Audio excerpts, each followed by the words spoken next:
రకాల చర్మ సమస్యలకు శాశ్వత పరిష్కారం ఈ శ్రీత 9281458181.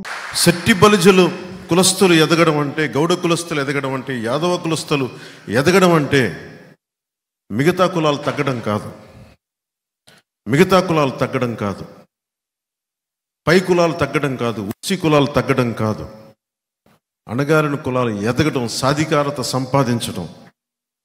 నేను ఆ దిశగా నేను ఆలోచిస్తూ ఉన్నాను. మత్స్యకార కులాలు, మత్స్యకారులు అనేక తెగలు ఉంటాయి, వాడబలిజలని కానీ, అగ్నికుల క్షత్రియులను కానీ, వీళ్ళందరినీ ఎలా ముందుకు తీసుకెళ్ళాలి?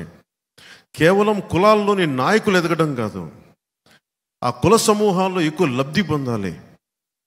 వాటి దిశగా ఎలా అడుగులు వేయాలి? పబ్లిక్ పాలసీలు ఎలాంటి పరిస్థితులు తీసుకురావాలి? నాయకులు చాలామంది కులాలని వాడుకొని ఎదుగుతున్నారు తప్ప కులాలకి నిజంగా ఆ లబ్ధి పొందట్లేదు, చేకూరట్లేదు. ఆ పరిస్థితి మారాలి. ఆ విధంగా ఏ విధంగా నిర్ణయాలు తీసుకుంటే పరిస్థితులు మారుతాయి, అవన్నీ ఆలోచిస్తూ ఉన్నాం.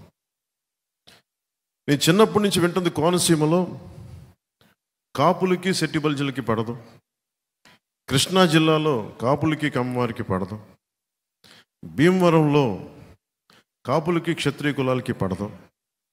ఇలా ప్రతి చోట చెప్తా ఉంటే నేను వచ్చి సాధించగలిగింది ఏంటంటే, నేను కనకరాజు సూరి గారు ఇలా కూర్చొని నిలబడి ఉంటాం. భీమవరం నేను 2016 నుంచి నేను ఒక సోషల్ ఇంజనీరింగ్ ప్రక్రియ మొదలుపెట్టాను.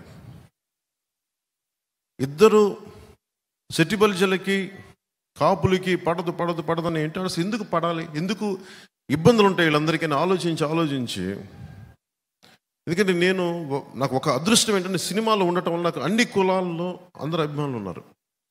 పచ్చబొట్లు పొడిపించుకునే అభిమానులు, గుండెల్లో పెట్టుకునే అభిమానులు. 2016-17 పోరాట యాత్ర చేస్తున్నప్పుడు పాయకరావుపేటలో నా కోసం తోరణాలు కడతా విద్యుద్ఘాతానికి గురై ఇద్దరు యువకులు చనిపోయారు. నేను పరామర్శకు వారి ఇంటికి వెళ్తే, శెట్టి బలిజ కులానికి చెందిన నా అభిమాని, రజక కులానికి చెందిన అభిమాని, నేను ఇన్ని కులాల అభిమానాన్ని పొందిన వాడిని.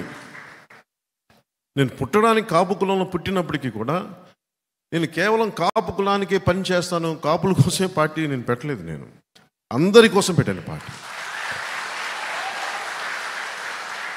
ఎందుకంటే పొలిటికల్గా నేను రైట్గా మాట్లాడను, ఏది ఆకట్టుకునేలా మాట్లాడను, ఏది సరైందో నేను అదే మాట్లాడతాను. ఒక జబ్బుకి మందు సరిగ్గా మాట్లాడటం, సామాజిక రుగ్మతలకి సరిగ్గా మాట్లాడటం, చెప్పడం.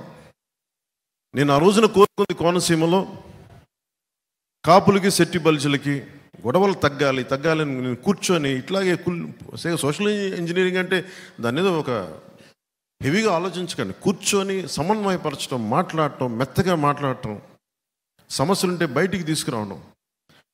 ఆ రెండు గ్రూపుల్ని నేను ఎక్కడో ఒక చిన్న ఇలాంటి హాల్లో మొదలు పెడితే ఈరోజు అది నిన్న ఎక్కడి దాకా వచ్చిందంటే, కోనసీమ జిల్లాకు చెందిన వాసంశెట్టి సుభాష్ అని శెట్టి బలిజల యువకుడు, అలాగే గంధం పల్లం రాజుని కాపు కులానికి చెందిన యువకులు, అలాగే బాలయోగి గారి అబ్బాయి హరీష్ అని మీద తెలిసిన దళిత కులానికి చెందిన వ్యక్తులు, అలాగే ఈ చిక్కాల గణేష్ గారు, వీళ్ళందరూ కూడా ఏకమై నేను ఏదైతే చెప్పానో దాన్ని తూచా తప్పకుండా పాటించి ఈ రోజున దాదాపు ఎక్కడికి వెళ్ళినా కాపు కులస్తులు శెట్టి బలిజలకు ఆహ్వానం పలుకుతున్నాను అని చెప్పి మైత్రి భోజనాలు, కార్తీక మాసంలో వన భోజనాలు పెడుతుంటే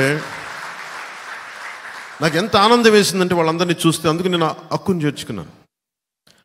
భావితరానికి కావాల్సిన నాయకులు కులాలని విడగొట్టేవాళ్ళు కాదు, కులాలని కలుపుకుంటూ మనకి అభివృద్ధి పదం వైపు తీసుకెళ్లేవాళ్ళు.